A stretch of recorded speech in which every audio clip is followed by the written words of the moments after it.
Good morning. It's my great honor to be here to present some of our work. And first of all, I would like to thank the organizer for this wonderful meeting, and I also very much thank my co-chairs for your kind word and introductions. So the original title I have is about the advance in the therapeutic of the dementia. But I thought the treatment for the dementia is very tough right now in the field of the Alzheimer's disease. And today I would like to share with you some of our lab's new data about how to develop the new line of the treatment for the Alzheimer's disease. So as you know, the Alzheimer's disease, AD, is the most common neurodegenerative disorder leading to dementia. In North America, about every 9 people aged over 65 suffer from the Alzheimer's disease, and almost close to 1/3 to half of the people ages 85 or above suffer from this disorders. But the major challenge in the Alzheimer's disease or dementia is that we don't know the cause and the mechanism underlying these disorders, and there's absolutely no early diagnostic markers for the Alzheimer's disease or mild-cognitive impairments. And obviously, we don't have the effective treatment and preventions. The current strategy to prevent and the treatment of the Alzheimer's disease, obviously, the primary treatment goal is to relieve the symptom, slow down the progression, and most important, maintaining the quality of life and improving the cognition and the behaviors. And there's several drugs, and particularly there are 4 FDA drugs approved for the Alzheimer's disease we currently use in our clinic for Alzheimer's disease. Obviously, for the mild to moderate stage of the Alzheimer's, use Aricept, Exelon, and Reminil, all are the cholinesterase inhibitor. In the moderate to advanced stage of Alzheimer's disease, we have the new drug approved in 2003 by FDA, the memantine, and plus the Aricept. As you know, all this drug is really not the effective disease-modified treatment. And there has been many of the trials on the different approach to dementia, including the nutritional supplement and any others. But as we know, there has no positive trials coming out of those nutritional supplement or any others. And only one has shown the beneficial effect of the prevention or the slow down the cognitive decline is the exercise, mental exercise and the physical exercise. So Alzheimer's disease, as we know, classify into the 2 groups. One is the majority of the Alzheimer's disease belong to the late onset, which has the onset of 65 and later, and account for over 99% of the cases. Only very few of the Alzheimer's disease is early onset. The onset age is about 50s. One of my patients started symptom at the age of 29 because she carried of the mutations. So this group of the Alzheimer's disease generally is caused by the genetic mutation in one of the 3 genes, APP, presenilin 1, presenilin 2, or chromosomal abnormality, which is trisomy 21, as we all know, leading to the mental retardation or intellectual disability called the Down syndromes. So regardless of the late onset or early onset, the Alzheimer's disease patient has a very typical of the neuropathology, including neurological plaque and neurofibril tangles. And obviously, the patient has a very profound brain atrophies. So the central component of this neuritic plaque was identified as amyloid beta back in the 1984 by George Gananer's group. As you can see, for past 30 years, many studies has shown that A-beta is very important component leading to neurodegeneration.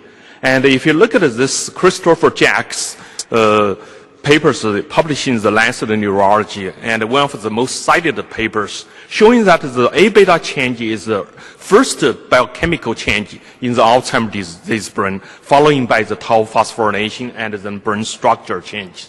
And those changes has occurred like 20 to 30 years before the patient has a clinical symptom with the MCI or the dementias. So obviously, many of the drug trial or therapy is really try to the modulate of the A beta or tau or protect the neuron from the death. But very unfortunately, and all of us has been aware for past months. Actually, it was just last month, and there is a many very sad story about the Alzheimer's disease trials. And back in 2006, 2 years ago, and Biogen has one of the antibody against the A beta, showing the very significant improvement in the patient of Alzheimer's disease, publishing in Nature, and showed their antibody can reduce A beta and slow down and improve cognitions. But unfortunately, just in the March 21st, about 3 weeks ago, and the Biogen showed they have to stop the trial because there is no improvement at all after the phase 3 trials. As you can see, on that day, the Biogen's market value has been wiped out $18 billion, 1/3 of their company's values. And another sad news come out is just a week ago in the April 11th, and 2 New England Journal papers were published and showing another 2 compounds to try to inhibit of the beta secretase to produce A beta, and all the phase 3 trial failed. And not only didn't improve the cognitions, but actually worsened the cognition in those patients. So it's a very sad story. Right now, there has been no drugs since 2003 been proved for the Alzheimer's disease treatments. So in any case, as we know, the Alzheimer's, the main neuropathology feature is A beta plaque depositions. So A beta is coming out from one of the precursor proteins produced by 2 cleavage by beta and gamma secretase. My lab has been working on this pathway for past 30 years. Obviously, if A beta is so important to Alzheimer's neuropathogenesis, so anything block beta or gamma would have the beneficial effect. Yes, it's in the preclinical trial. Beautiful data.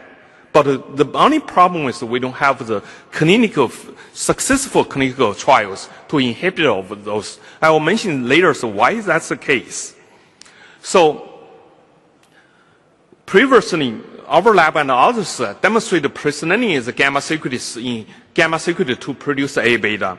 And more recently, and we found one of the presenilin mutation which can block of the mutation can increase of the A beta production, but without a side effect. So this mutation was a very unique mutations. So that gave us the hope we might develop some of the gamma secretase drug inhibitors without a side effect, but preventers of A beta productions.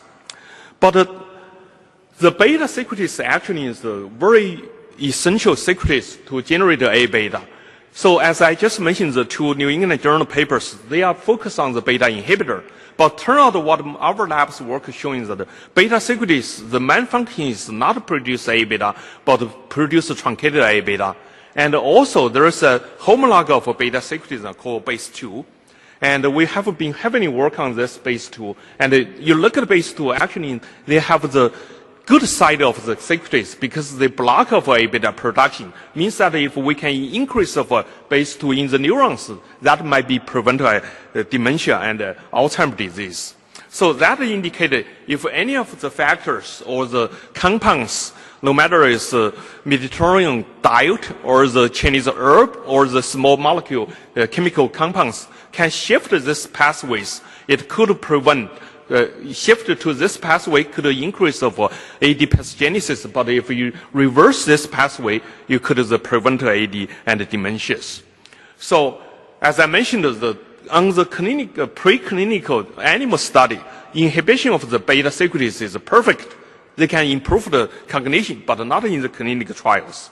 But then we are focused on the base 2, and it turned out the base 2 is a very good one. They are prevent A beta production.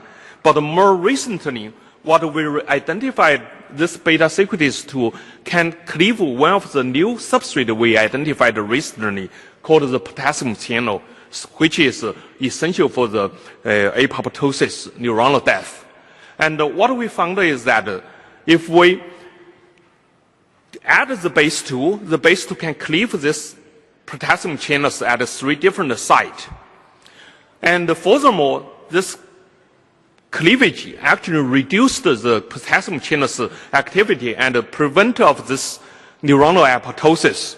So that indicated this cleavage of potassium channel by the BACE2, which is associated with Alzheimer's disease, is good sense because they can reduce of the apoptosis. So that indicated BACE2 has a one stone, two birds benefit. When they can prevent A beta production and signaling, they can reduce of the potassium channel's cleavage and then prevent of the neuronal apoptosis. So that'd be good. And then we wonder if the BACE2 has any other side effect. Is BACE2 could be changed, become the beta secretase 1 to produce A beta in certain pathological conditions.